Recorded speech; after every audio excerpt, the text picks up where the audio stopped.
Good evening, good morning, good afternoon, beloved viewers all over the world, friends and brethren. Good evening po sa kabos o sa lahat. This is your servant once again, greeting you with a pleasant evening. We are still in the book of Romans, but of course, let us remember one another in prayer, okay? Kasi talagang we need to be serious in our study of the Word of God. At alam ko na seryoso din kayo, lalo na kayong mula pa noong April na magsimula ang pandemic, ay talagang araw-araw tayo, minsan 2 beses sa isang araw. And you are there, praying, sharing, and then of course, watching this uh, with great enthusiasm in your hearts. So thank you so much. And really, I expect your prayers. Our topic tonight, the truth that liberates us from the power of sin. Mga kapatid at mga kaibigan, talagang makapangyarihan po ang kasalanan. Tandaan po ninyo yan. Maraming mga tao ang talagang na-addict na sa iba't ibang uri ng mga kasalanan. At alam ko na gusto silang makaalis dyan. Gusto nilang makalaya sa pang-alipin ng kasalanan. Some are addicted to drugs. Ang ilan ay addicted sa sex, sa pornography, sa pandaraya, and many more. At alam ko na ang kanilang conscience, ang kanilang budhi, ay talagang nandoon pa rin ang sabi pa nga, pagsusurot ng budhi. Na kung pwede lang, gusto silang makaalpas sa ganitong pang-aalipin ng kasalanan. And yet, walang na-i-offer sa kanilang relihiyon o anumang mga psychologist, psychiatrist, o kung ano pang mga ideologies. Kaya nga, they thought na wala nga ng ganitong liberation from the power of sin. But you know, the Bible is very clear about this. Ang mga tunay na mananampalataya ng Panginoong Jesucristo, hindi lang po sila na napalaya na sa penalty ng kasalanan, hindi na tayo hahatulan, kundi mayroong pangako ang Panginoon that we are being freed from the power of sin. At ito ngayon ang ating pag-aaralan. The truth that liberates us from the power of sin. Sabi ng salita ng Panginoon, knowing this, that our old man was crucified with Him, that the body of sin might be done away with, that we should no longer be slaves of sin. Pansinin po ninyo ang talatang yan o ang phrase na yan, that we should no longer be slaves of sin. Dahil sa nangyaring katotohanan doon sa krus ng Kalbaryo, na kung tayo ay tunay na nanampalataya, then there is that liberty from the power of sin. Knowing that Christ, having been raised from the dead, dies no more. Death no longer has dominion over him. For the death that he died to sin once for all, but the life that he lives to God. Likewise, you also reckon yourselves to be dead indeed to sin, but alive to God in Christ Jesus our Lord. Therefore, do not let sin reign in your mortal body, that you should obey it in its lusts. And do not present your members as instruments of unrighteousness to sin, but present yourselves to God as being alive from the dead, and your members as instruments of righteousness to God. Remember, mga kapatid at mga kaibigan, ang pinofocus dito ni Apostol Pablo ay ang tungkol sa mga tunay na mananampalataya na hindi na nga pwedeng magpatuloy sa kasalanan. Kagabi, yun ang tinalakay po natin. We should not and we cannot go sinning. Bakit? Mayroon ngang nangyari. At nangyari nga na tayo ay ang ating datihang pagkatao ay napako na kasama ng Panginoong Jesucristo. And then, binigyan tayo ng bagong pagkatao, a new man. And then, we are indwelt by the Spirit of God. Na kung saan nagbibigay sa atin ng kapangyarihan upang mapanalunan ang kasalanan. And so, mga kapatid, kailangang maintindihan po natin ito. Kasi when we understand this, then we can embrace this by faith based on facts. Hindi fanatical na pananampalataya, kundi factual na pananampalataya. Okay? So in order to understand this, may mga bagay na dapat tayong maintindihan dito sa nabasa po natin. For example, ang salitang sin, na ito nga, napansin natin ito noon, singular po ito, at itong tinatawag our being, our being, our nature. So, ito ang source ng kapangyarihan ng datihang pagkatao. Ito ang tinatawag root of sin, ang ugat ng kasalanan. And then the other one is old man. The old man, ito yung hindi nakikita na parte na na-inherit natin, na mana natin kay Adan. Ito ang tinatawag old man, Adamic nature. Dito o nandito ang inclination na magkasala. Ito ngayon ang old man. And then there's another one, the body of sin, na binabanggit doon. Body of sin refers to the corporeal part of all our sinning. Ibig sabihin, ito yung nakikita, ito yung outward part. Dito nangyayari ang practice ng kasalanan.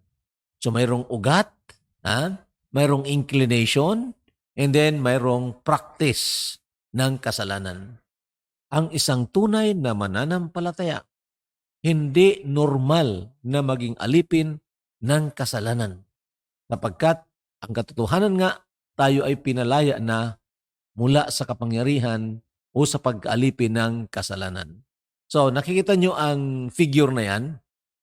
So, may tatlong circle. Yung pinakagitna, root of sin. Parang paparallel ito doon sa spirit ng tao. And then the old man, ito naman ang nagpaparallel doon sa kaluluwa ng tao.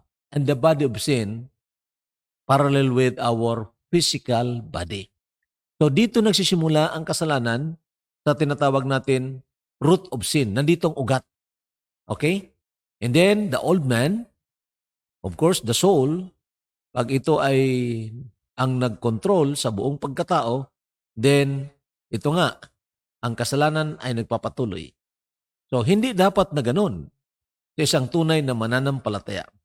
Ngayon, may ino-offer ang sanlibutan na solusyon. Ang relihiyon, mga psychologist, mga psychiatrists, and others ay may ini-offer sila na mga pamamaraan para makalaya sa addiction o sa slavery of sin. Halimbawa, itong sinless perfection theory. A sin must be eradicated. Kailangang mawala talaga ang kasalanan. Magsumikap ang tao para hindi na siya magkasala. Pwede kaya yon, mga kapatid. Kaya natin yon.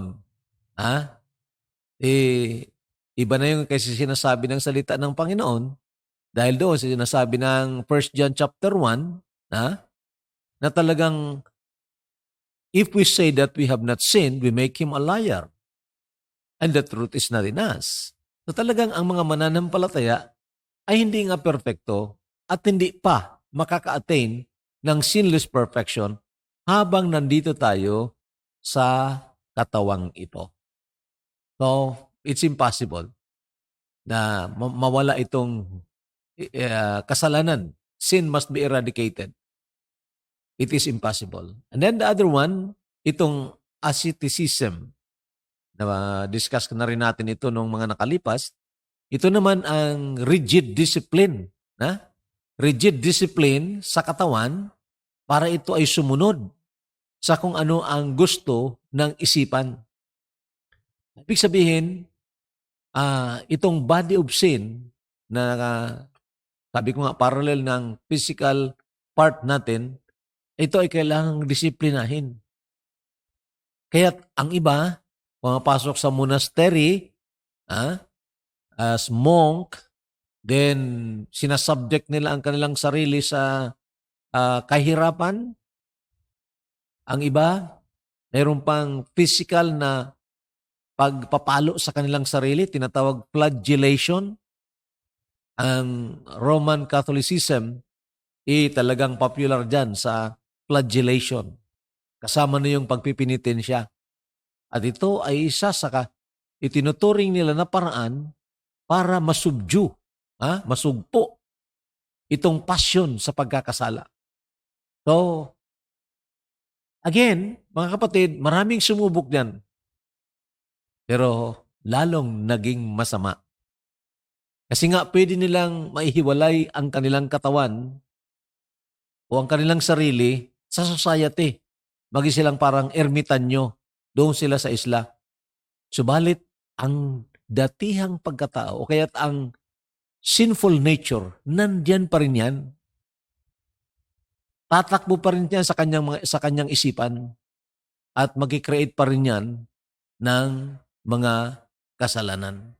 Ano mga kapatid, itong solusyon na in-offer ng tao, lagyan natin ito ng ikes. Hindi ito pwede. Ano ang solusyon ng Panginoon?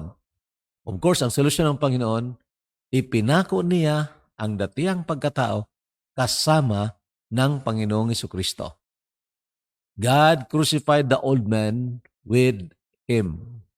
At ito ang sinasabi sa binasa natin kanina, knowing this, dapat alam ito ng mga tunay na mananampalataya that our old man, yung inclination to sin, is crucified with Him. Itong datihang pagkatao, itong na-inherit natin kay Adan, ipinako na yan kasama ni Kristo. That the body of sin might be destroyed. That henceforth, we should not serve sin. Now, ano ang naging resulta? Factual ito, mga kapatid, hindi ito theory. Hindi ito experiment. Real po ito na nangyari. Na talagang ang ating datihang pagkatao, bagamat hindi natin alam yon, hindi natin nakita yon, pero ang sinasabi ng salita ng Panginoon na napako na tayo kasama ni Kristo ay totoo. It's a fact. So, ang resulta nito sa datihang pagkatao, the body of sin was destroyed or unemployed. Nawalan na ng trabaho ang body of sin. Itong parallel part ng ating katawan. Nawalan na ng trabaho. Sabi dito that the body of sin might be destroyed. Para bagang inalisan ng, kung sa pakpak pa, inalisan ng pakpak. So the body of sin was unemployed. Galatians 2:20, binanggit na rin natin ito kagabi. Ang sabi ni Apostol Pablo, I am crucified with Christ. And the reason why it is in the present tense, kasi bagamat totoo ang nangyari na hindi pa nga tayo nabubuhay, namatay na tayo kasama ni Kristo sa pamamagitan ng tinatawag nating representation. Okay? Meaning, tayo ay inilibing doon sa katawan ni Kristo, kaya't nang mamatay o ipako ang katawan ni Kristo doon sa krus ng Kalbaryo, kasama rin tayo na napako doon. At totoo nga yun. However, araw-araw, kailangang makita natin ito na dapat nakapako tayo kasama ni Kristo. Yun ang ibig sabihin ng I am crucified with Christ. However, I live, yet not I. Hindi ako. but Christ lives in me. And the life which I now live in the flesh, I live by the faith. Very important yan. We will discuss that by and by, mga kapatid. Kung paano na itong katotohanan ito ay mangyari at maging effectual sa ating buhay pang-araw-araw. We must learn to live by faith. By faith in the Son of God who loved me and gave Himself for me. Galatians 5:24. Nabanggit na rin natin ito. And they that are Christ's. Hindi sinasabi dyan, membro ka ng kung anong relihiyon, ng anong fraternities, na may discipline. No. They that are Christ, kung tunay ka nandiyan kay Kristo, have crucified the flesh with the affections and lusts. Napako na po. Pati na yung desires natin. Pati na yung affections, yung love natin sa kasalanan.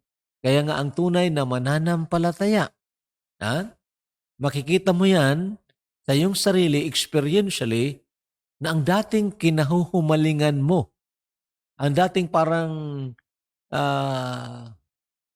yung bang kinahihiligan mo, na parang hindi pwede, na hindi mo gawin. Pero nang ikaw ay makakilala sa Panginoon, then nagkaroon ka ng paglaya doon. Para kang dating nakatali, ngayon, hindi ka na pwedeng talian. You have the liberty to come out from that. And so, the Lord Jesus Christ in going to the cross took with Him not only our sins, but also our beings. Fact po ito, katotohanan po ito. Tandaan po ninyo, hindi po ito teorya. This is a fact na nang si Kristo ay mamatay doon sa krus ng Kalbaryo, hindi lang na binayaran ng ating kasalanan, that was substitution, He died for us, but also, dinala niya doon ang ating datihang pagkatao at ipinako sa cross. Also our beings. Our old man was once and forever crucified with Him. Dapat tandaan natin ito. Hindi ito na parang nakalimutan natin na napako, kaya't hindi na tayo napako. Hindi. Once and forever crucified with Him, ang ating datihang pagkatao. Now, having said that, mga kapatid, paano tayo makakapasok sa blessing na ito? O rather, paano natin may apply ang katotohanan ito sa ating pang-araw-araw na buhay? Sapagkat sabi ko na nga, nandito pa rin tayo sa sanlibutan ito na napapaligiran tayo ng kasalanan. Nandyan ang mga tukso, kaliwat kanan. Nandyan ang diablo, na talagang ginagamit ang world system para hikayatin tayo na magkasala. And then nandyan pa rin itong datihang pagkatao na kung hindi natin suppress, rather, of course, not really the word suppress, kung hindi natin ito maintindihan na katotohanan, at hindi natin ito mapaglabanan sa pamamagitan ng kapangyarihan ng Banal na Espiritu, ay maaaring manaig pa rin ang datihang pagkatao. At yun, ang tinatawag carnality. So, how shall we enter into this blessing? Sabi ng binasa natin, reckon ourselves dead to sin and alive unto God. Anong ibig sabihin yan, reckon ourselves? Meaning, ibilang mo, totoo talaga ito, ibilang mo na patay ka na diyan sa kasalanan at buhay ka diyan kay Kristo. So, we believe His Word. Dahil yan ang sinabi. We believe His Word. Ito ang tinatawag na pananampalataya. Hindi fanaticism, hindi fanatical na basta lang. Ito ang gusto kong paniwalaan. Bakit yan gusto mong paniwalaan? Ano ang basis mo? Wala. Basta gusto ko lang paniwalaan ito. Ang faith, mga kapatid, mayroong basis, mayroong foundation. At ang foundation niyan, Word of God. Faith comes by hearing, and hearing by the Word of God. So, kung tunay tayo na nanampalataya, sabi ng salita ng Panginoon, namatay na tayo kasama ni Kristo doon sa cross. So, pinaniwalaan ko ito ngayon. So, dahil dito, I have to reckon, meaning ibilang ko ito. Verse 11, likewise reckon you also yourselves to be dead indeed unto sin. So, binibilang ko, hindi na ako ang dapat mamuhay para sa aking sarili. Hindi na ako ang dapat mamuhay na sundin ang kagustuhan ko. Dahil ang kagustuhan ko, patay na ito. Ang aking pagkatao, datihang pagkatao, patay na ito. Araw-araw, I have to die daily. Oh, yun ang sinasabi ni Pablo sa 1 Corinthians chapter 15. Okay? I die daily. Meaning, ibinibilang niya na araw-araw, patay nga siya. Hindi na pwedeng mamuhay ang datihang pagkatao na siyang sundin. Okay? So, pangalawa, and negative exhortation, do not yield your members as instruments of unrighteousness unto sin. And then positive, but yield it to God. So, mayroon kang sasabihan ng no, mayroon kang sasabihan na yes. Okay? Sabi nga doon sa awit doon na kinuha sa Book of Proverbs, if sinners entice you, don't give in. Say no. No, no, no.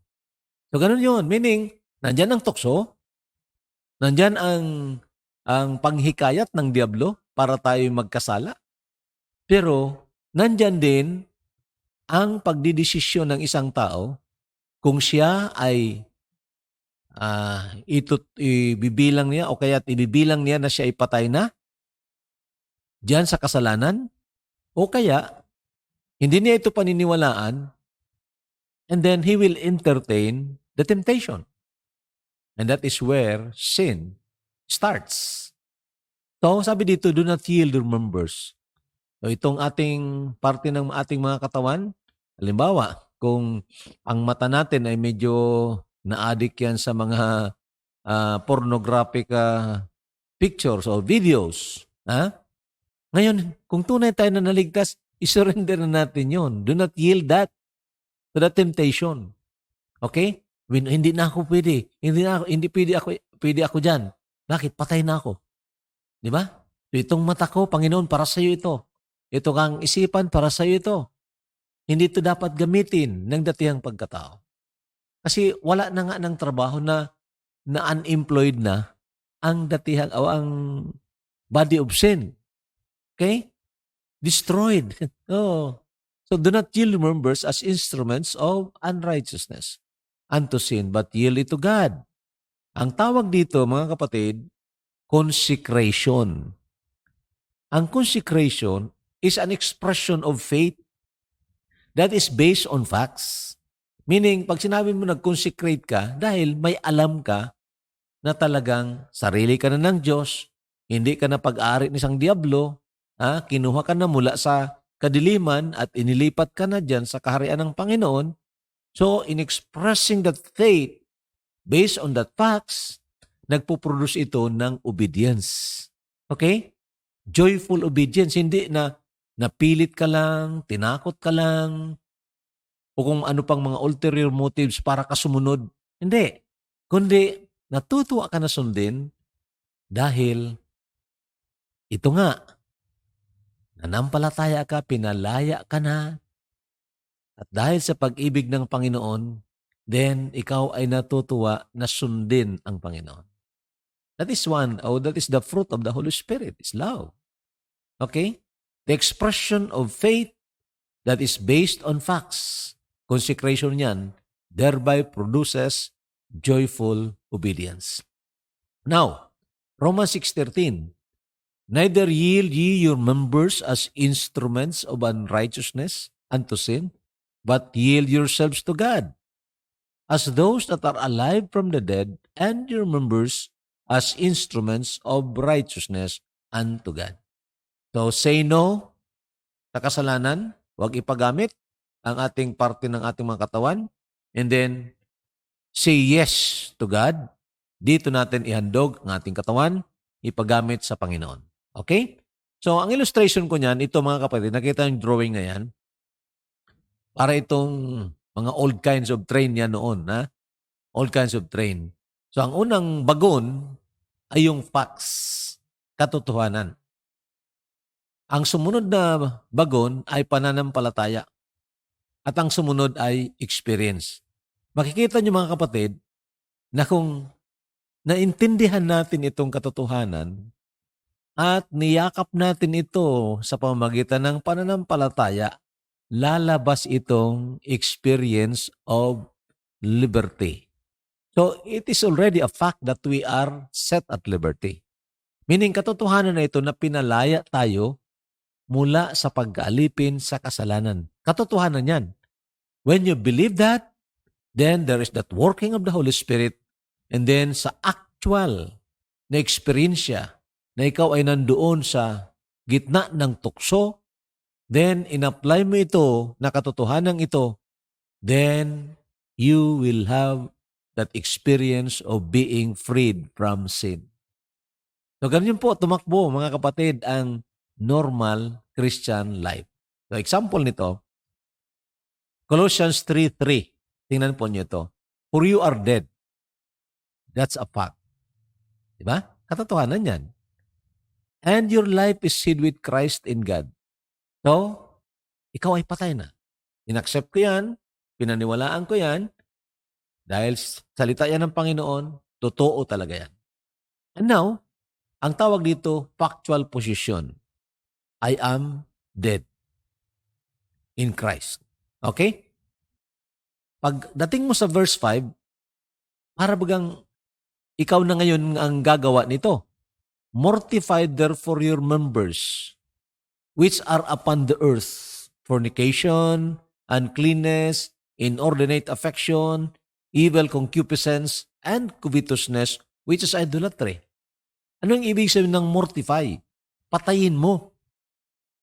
So, dati ka nang patay, so that's the fact, and because you believe it, sa actual experience, na kung saan nandyan ang tukso, then i-declare mo, patayin na ito. Patay na itong katawan na ito, at ang parte ng katawang ito patay na sa paggawa ng ganitong mga kasalanan. Fornication, pakikipag-relasyon, sexual relation sa isang tao na hindi mo naman asawa. Uncleanness, kasama na itong mga sexual sins and everything. Inordinate affection, meaning lalaki ka, nandoon ka na, nagaganya ka na umibig sa isang lalaki rin. Inordinate affection.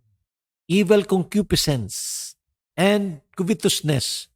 Pagkagahaman sa salapi, pagkagahaman sa material na bagay, ang tawag dito is also a form of idolatry. So, declare it as dead because you are dead, and then patayin mo ang mga members mo, meaning ang katawan, and any part of the body in doing these things. Now, sa paanong paraan ito? Paano ito magagawa? Because this is now actual experience. Okay? Sarili nating kalakasan? Hindi. Kasi kung minsan gusto pa rin nating balikan yung dati nating iniwanan na, di ba? Ganon yun. So, paano ito mangyayari? So, dito mangyayari ang kapangyarihan ng Banal na Espiritu. Kung i-declare ko ang aking katawan at parte ng katawan na ito nga ay patay na, napako na kasama ng Panginoong Jesucristo at hindi ko na ito ipapagamit sa kasalanan, then ang Banal na Espiritu, sa pamagitan ng Banal na Espiritu, He mortifies the deeds of the body. Okay? Pansinin niyo ang verse na ito. For if you live after the flesh, meaning, mamuhay tayo na ang gamit na kalakasan ay kalakasan ng laman, you shall die. Wala ka ng liberty dyan. But if ye, through the Spirit, ito pala mga kapatid ang sikreto. Sa pamamagitan pala ng Banal na Espiritu, i-declare natin or papatayin natin ang gawa ng katawan. If ye through the Spirit do mortify the deeds of the body, you shall live. So kung tayo po ay nagpapasakop sa Banal na Espiritu, dahil hindi natin kaya labanan ito, natukso na ito, subalit naniniwala tayo na pinalaya na tayo sa pagkaalipin sa kasalanang ito, then ang Banal na Espiritu nagtatrabaho sa atin. And when we exercise faith, we declare that we are already dead. The Holy Spirit mortify the deeds of the body. Okay? So, nandyan ang energy, nandyan ang kapangyarihan, nandyan ang katotohanan, the doctrine, nandyan ang responsibility ng tao, that is to exercise faith on the facts, then that is the working of the Holy Spirit. So kung magtiwala tayo sa ating sarili, wala po tayo ng kapangyarihan para labanan ang tukso. So we need to cooperate with the Holy Spirit. Okay? So kaya nga, nandyan yan sa atin, ini-energize po tayo, mga kapatid. And that's the reason, sabi ko sa inyo, hindi na nga pwede at hindi karapat-dapat na ang isang tunay na mananampalataya ay magpatuloy sa kasalanan. Patay na tayo patungkol dyan. Mayroon na tayong bagong pagkatao at nandyan ang Banal na Espiritu na naninirahan po sa atin, always ready to help. He is our Parakletos, someone who is alongside with us, ready to help. At napakasarap po mga kapatid ng experience na yan, na kahit nasaan tayo, mayroon tayong tunay at buhay na Diyos na kasama. Hindi katulad ng mga idol worshippers na iniiwan nila ang kanilang mga Diyos-Diyosan sa mga simbahan nila at magpapatuloy sila sa kasalanan. Pag linggo, balik naman doon, magsasamba-samba sa kanilang Diyos-Diyosan.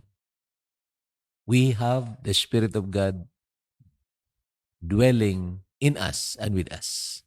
Tutulungan tayo ng Panginoon. Hindi dapat na alipinin tayo ng kasalanan dahil tinalo na ng Panginoon ang kasalanan. Pamagitan ng kanyang kamatayan doon sa krus ng Kalbaryo. Sana maging real experience po natin ito. Standing on the promises of God and standing on the liberty wherewith Christ has made us free. May the Lord bless us.